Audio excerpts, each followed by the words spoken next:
Hey guys, welcome back to Stream of Consciousness Invasions. Today we're doing something a little different. This is something I've played around with a little bit before. We're doing lore invasions. And what I mean by lore invasions is we will be wearing area appropriate armor and covenant and weapons. Now, for this means we don't have to change anything because I'm in Lothric, so I can use my Lothric Knight Sword and my Lothric Shield. Playing as a Sunbro. Praise it. Because that's basically the foundation of Lothric, right? Now, I intend to skew a little bit from the typical salty rants uh, and just throw in some more tidbits and shit. I'm hoping I don't like overdo it, but the lore of these games is like a big, huge part of why I love them. As a person who likes storytelling and I like writing and I like examining writing and stuff like that, the idea of piecing a story together based on locations and the placement of items and creatures, enemies. I didn't want to say enemies because that's such a video gamey term, but you know what I mean. The putting things together based on that is it's just such a cool novel concept. It's such a cool idea. It's a cool way to tell a story. Just for example, all these chairs that we see strewn about in this area and all these hollows that are sort of like praying to this dragon. I think it's a pretty commonly accepted theory that that is basically just a sort of spectator area for the dragons in Lothric. We know that they were tamed by the knights eventually, based off the lightning urn item description, just stuff like that. So we're going to be using items in this playthrough that represent the area. Like we can use throwing knives, we can use regular fire bombs, we can use charcoal pine bundle, and we can use lightning resin. Those are all items we find around here. And when we go to a new area, we will, we'll be using different stuff, different items, different weapons, different armor, different covenant if it's appropriate. If not, we'll probably just be a mound maker. But we're going to be using the Untrue Dark Ring anyway, so it doesn't really matter. So our first invasion here ends up being a duel against post-nerfed Astora Greatsword, and I haven't taken a post-nerf Astora Greatsword rolling R1 because pre-nerf Astora Greatsword taught me to never get hit by that motherfucker. I don't know if it still does the counter thrust damage. I'm pretty sure it still does, but it's parryable now, I think is the thing. This guy's going for parries like a motherfucker. He's got this axe here, which should have pretty good poise from my understanding of how it is post-patch, considering he's wearing Cathedral Knight armor, so he should be poised up. But he switches one-handed, and in my experience, one-handed movesets, even with poise, the frames don't kick in until way too late for it to really matter. And then he wants to swing 3 times, which is always a silly thing. So that'll be the end of our little duel. Well, just as a note, you should never feel obligated to duel as an invader. You're at 30% less health, and if that motherfucker decides to like chug an Estus, you're the one who gets left looking like an idiot. Play dirty. There's no shame in it. Okay, so this guy was AFK as a motherfucker, and I realized it about right there, and I was like, oh man, kind of feel dirty. But then, what was I just saying? I was just saying we should play dirty. So I wait for the host, and when I can hear his footsteps coming up on me, I decide that that would be a good time to do the unlocked backstab, because I am Major League Gaming, son. Not that it matters. We're fighting against the Sunlight Straight Sword here in front of the Dancer Bonfire. We're at level 120, so we're going to meet people in New Game who are, New Game Plus, who are fighting Dancer, and we're going to meet people who are in New Game Plus Plus fighting Vort. I guess you could be 120 in New Game Plus fighting Vort, but Jesus Christ, you'd have had to level like a motherfucker. So, remember what I was talking about swinging 3 times? And you shouldn't do it? Well, that guy just did it. And paid off for him, right? And it would have paid off for him, and this could have been the end of this. But no, he had to give me the point down. So fuck you, guy. We're going to do this again. I want a rematch. This time he's got his friends with him. So, since we're doing our lore invasions. I'm wearing the deserter armor because it's what the guys around here wear. My character's name is Knight Malcolm. This is Knight Malcolm. Thanks, Red. Thanks. I don't know if the Untrue Dark Ring was throwing him off or what. But anyway, I'm Knight Malcolm. I'm using knight weapons. I'm dressed like one of the deserters. It's very lore appropriate. And this is such a great area because it really is like a meta narrative for how Dark Souls storytelling works. You come through this area and you don't know shit about it, and then you have to come through here later. Rest in piss, Gold Bro. Then you have to come through later, and you know you've wisened up a little bit. This fucking what really pisses me off about that is I'm never going to be able to use the dark sword, and broadswords are like my favorite weapons, and I can't use them because the broadsword is just too short. I don't like the way it looks really, and the dark sword is just fucking associated with garbage, so I'm never going to be able to use it. Also, it has a shitty moveset. Congratulations, you know how to use the scythe. And look what it comes down to. One-on-one.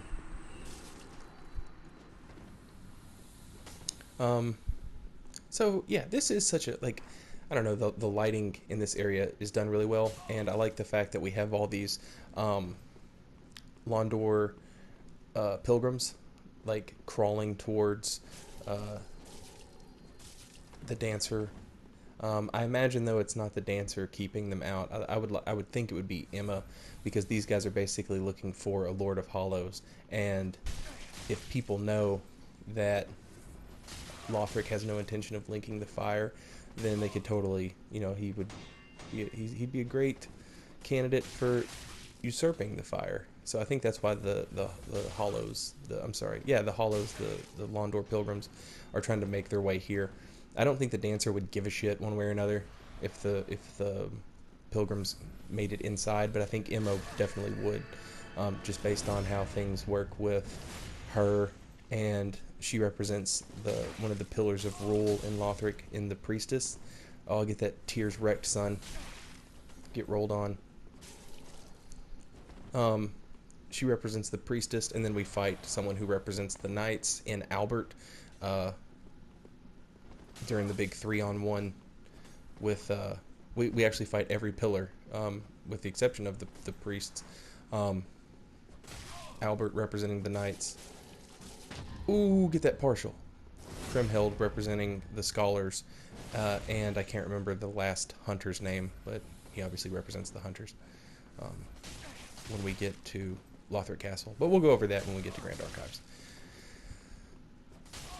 So this Parry King here, he's working that cestus. I think it would be cool. Like, I'm cool with the cestus being able to parry a straight sword or like a curved sword or a katana. But the cestus should not be able to parry one-handed great sword or ultra great swords, because I feel like it would just break your fucking hand. And that could be the price you pay for having such a quick parry thing. Try and point down on me again, son. You'll get that epic point up, because I'm a contrarian and I do shit different than the way you do. Suck it. Onward and upward with our lore invasions.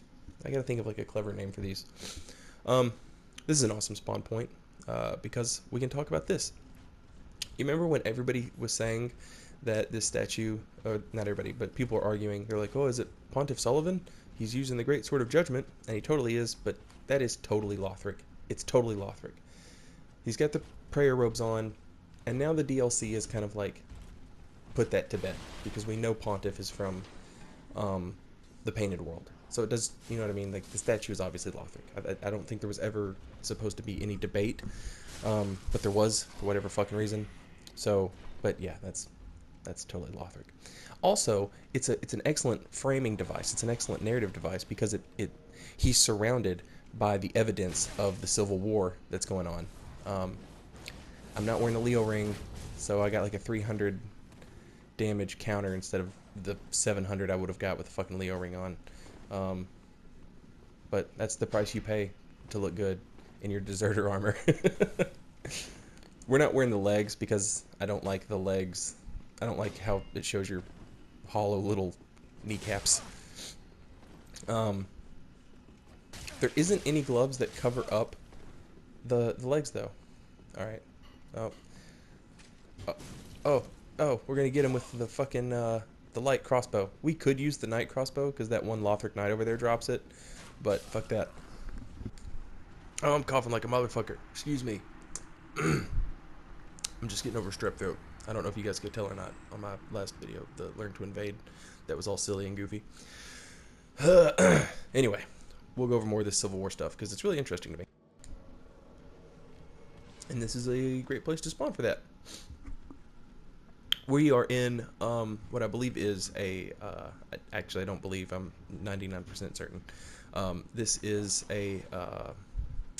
an armory, because we find all kinds of weapons and shields and stuff like that in here. So this is totally the Lothric Knight armory over here. But yeah, going back to this, that statue of totally Lothric there sort of frames this civil war that we're looking at here between the Lothric Knights and the Winged Knights. Jesus. Sorry, excuse me. Now,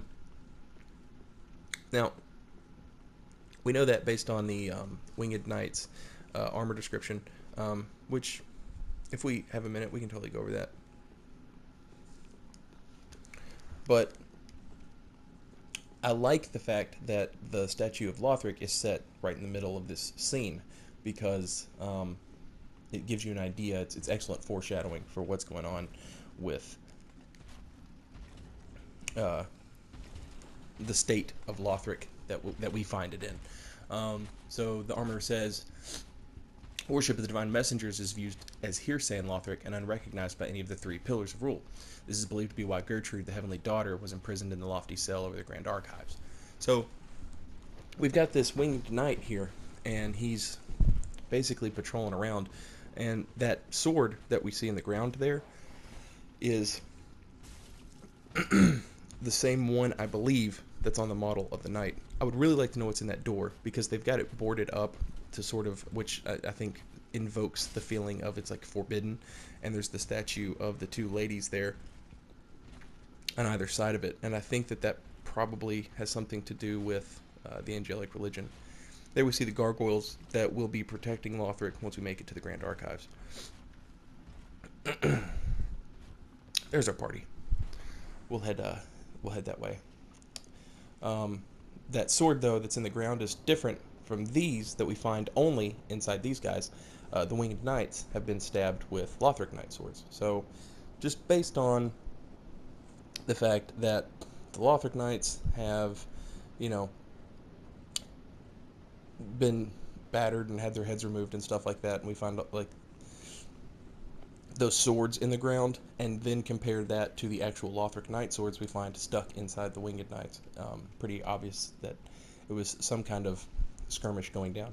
And the only reason we know, I keep referring to it as a civil war, because we never see anything relating to the angelic faith outside of Lothric, and Lothric is the only place that is mentioned in any of the text. Let's see if we can get down here and help out poor Danny boy, though. Fuck, I'm sick. Nope. We couldn't save Danny. But we did get rid of one of the Phantoms, so we'll go ahead and do some damage, and we'll make our exit. See if anybody's brave enough to follow us, but I doubt it.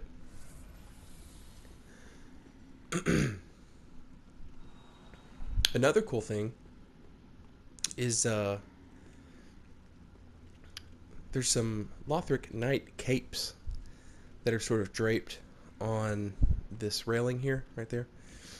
Which kind of invokes the idea of, to me anyway, that some of these people just, like, didn't pick a side. They basically just, you know, were like, okay, fuck it. They just put the cape down.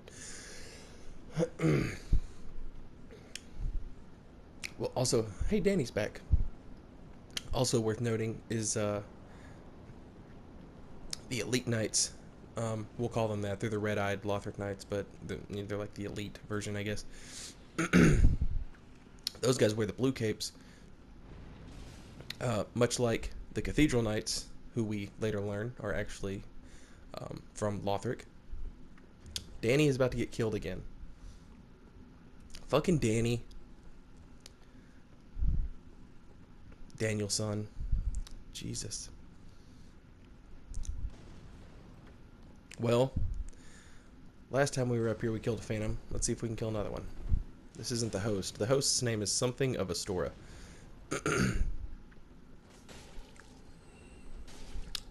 They are very passive with that scythe, and I don't know why, because that just did not work out. Maybe we can get rid of 2 Phantoms. Fuck, maybe we can just win. What a novel concept, just winning an invasion. I was trying to make a learn to invade. For anyone who's wondering what the fuck was going on with my last video, I was trying to make a learn to invade that was basically like, hey, you should always invade at the beginning of a level, not the end of it, unless your character is spec'd out specifically for that kind of stuff. Hang on. There's magic all of a sudden. Fuck magic, son. Yep, that didn't work. Time for another hasty retreat. Probably could have done without all those rolls. Let's see. If he spawned where I spawned, this might not be so bad. Oh shit. What the fuck? I'll take it. Whatever. Let's win this. Anyway, I was trying to make a learn to invade. Are you gonna... Okay, this is gonna be easy. I'm not even gonna talk about it. I was trying to make learn to invade, saying like, hey, you should always invade at the beginning of a level, because invading at the end of a level is harder. And I just could not prove my point. No one was smart enough. Like, it just never worked out. So I just made a silly video with me and the Karth. The joke, of course, being, going back to my last point, people were mad because I was using Karthus with bleed on it, not because I was wearing the Fallen Knight set. That was the joke. I don't know if anybody fucking got that or not. I don't ever play with a Karthus. I guess if I continue to do this, I'm going to have to. It's just not really my preferred playstyle, I don't guess. But, yeah. Anywho, Magic Shield. This would be great. And Lion Knight Albert, whom, like we said, represents the pillar of rule with the knights. And we know that, you know, he won't have any of your shit if you attack Emma while you've got him summoned. He'll just leave. Resting gravy. Magic Shield. This is going to be fucking fun. This is going to be fucking awesome, isn't it? Alright, let's kill Lion Knight, just so I don't have to worry about him. He's low on health anyway. God damn. Fucking seed. Well, thank you, host. That worked out great. Alright, so, yeah. Albert won't have any of your shit. If you attack Emma while he's there, he'll black crystal out of your world. Like, he has no interest in fighting the dancer, which I don't think that speaks to his motivations with the dancer. I think it just speaks to his motivations of not killing Emma. I think the dancer is the one that kills Emma, and I think if the dancer had not, I think Emma probably would have been, this guy's gonna die to the night. I think Emma would have also been up there with the Hunter, Krimheld, and Albert when we fight them in the Grand Archives, because I don't think she wants us to kill Lothric. She wants us to make him a lord. She has no, you know, she doesn't want us to kill him. We'll go over all that when we get to Grand Archives.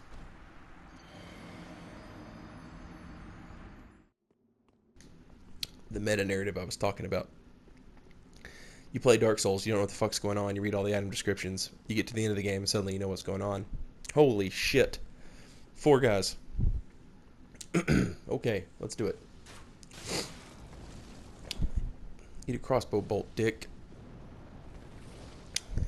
He's throwing fireballs. Alright, we're basically just going to kite him through this narrow corridor, because they can only attack me one at a time. Actually, There's that same invader helping out again.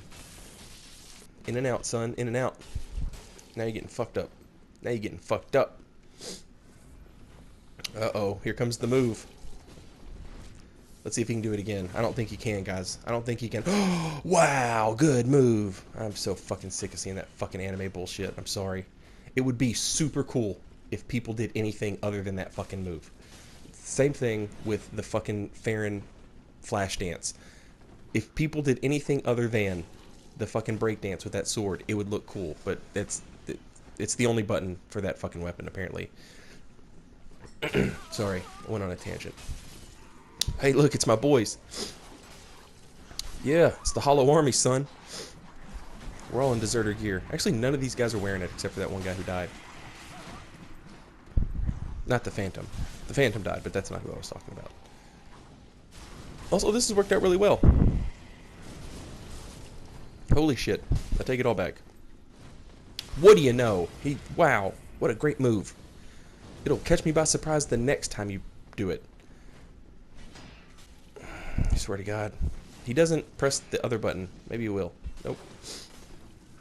Most people always press the, whatever that 2-hit combo is. He's still doing it. I bet when this motherfucker dies, he just sits there and he just presses that button over and over again. Get the fuck out of here. Okay, where did everybody go? Oh, there they are. I think my invader boy died, though. Yep. Okay, we're going to kite him back through here. Same thing.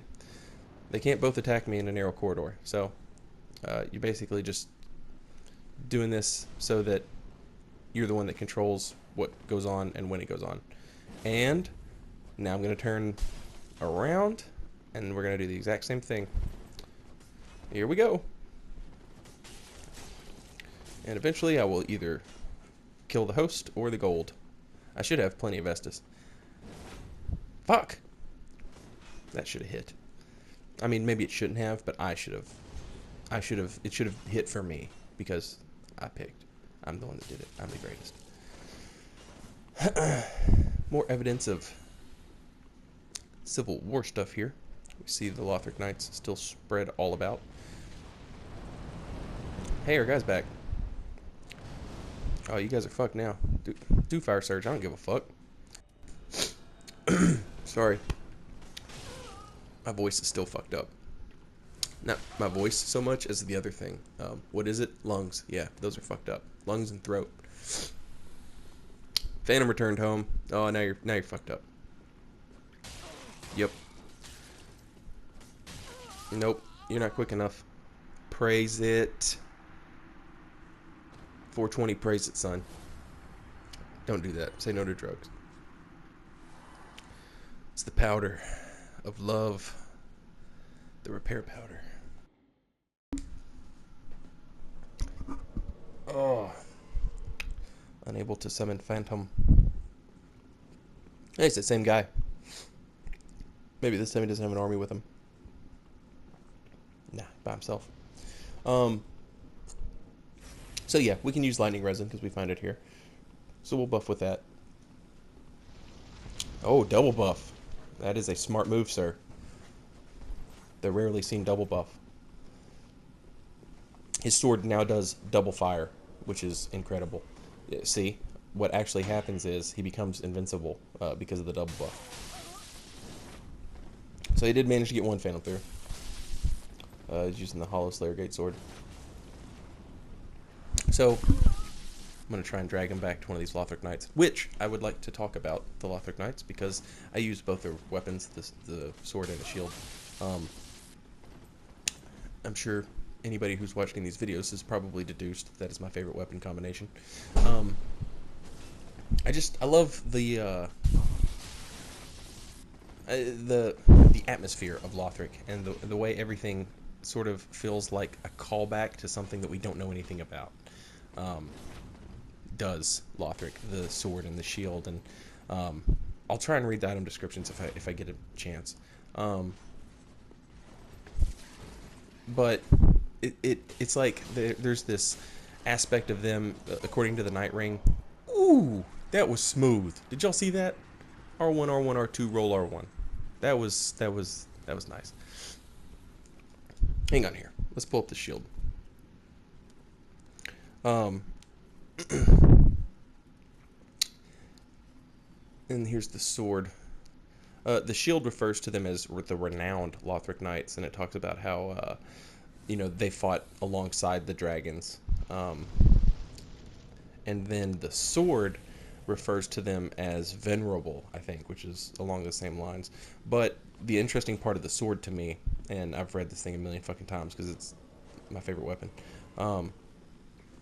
It talks about how with the dragons, the Lothric Knights would crush anything that came to their seas, and then it has this little flavor text where it mentions, of course, that was a long, long time ago.